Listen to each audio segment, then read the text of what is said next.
guests. We have Jeffrey Shapiro. Jeffrey Shapiro is the top man at Jeffrey Shapiro and Associates here in Manhattan. Nice to have you back. Thank you. Good evening. Thank you. We have Robert Winters. Robert Winters is an attorney with his own practice in Parsippany, New Jersey. How are you doing, Bob? Good, Bobby. Thanks. And we have James Horowitz. James Horowitz is from the law firm of Koskoff and Beater in Bridgeport, Connecticut.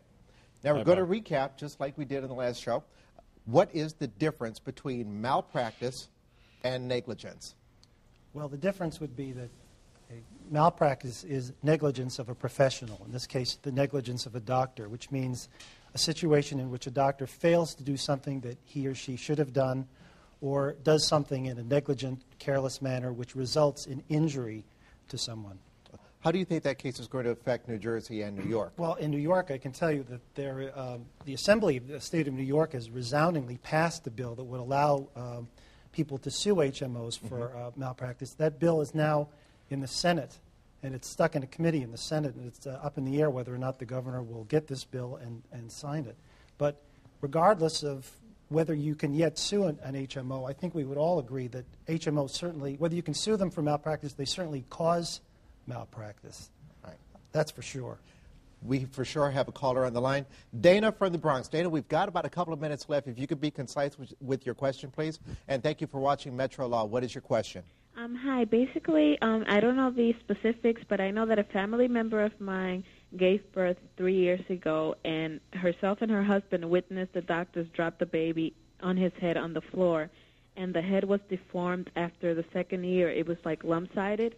They went to like 5 different lawyers, and it ended up being that they were told, I don't know if it was in court or something, that they couldn't sue because the baby wasn't damaged like enough or something like that. How could something like that happen, and is that true, and could they still go to another lawyer and have another case or whatever? How is the baby now?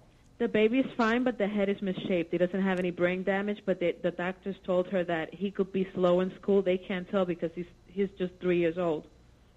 The baby is 3 years old now? Yeah. And the lawyers, how many lawyers have reviewed this case? She went to like 5 different places, and the last place, it was a big hospital in New York. I can't remember which one. They made them an offer, and they turned it down like 2 times, and then they said they let the case go. They said that since the baby wasn't damaged enough or something like that, they shouldn't pursue it because they weren't going to get the money they were asking for. Well, one thing that we just talked about was the time periods that infants or children have to sue, and I'll tell you this.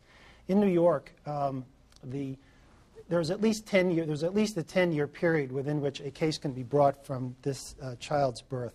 So maybe nobody knows yet what the full ramifications of this event was in this child. There's still time for this to be evaluated. But even just for now, can somebody just sue because it's the simple fact that they just dropped the baby on the floor? I mean, to me, even though the baby didn't bleed or anything, to me, that's malpractice right there. It certainly sounds like it, but I just want to tell you that, as we mentioned before, malpractice is a combination of 2 things.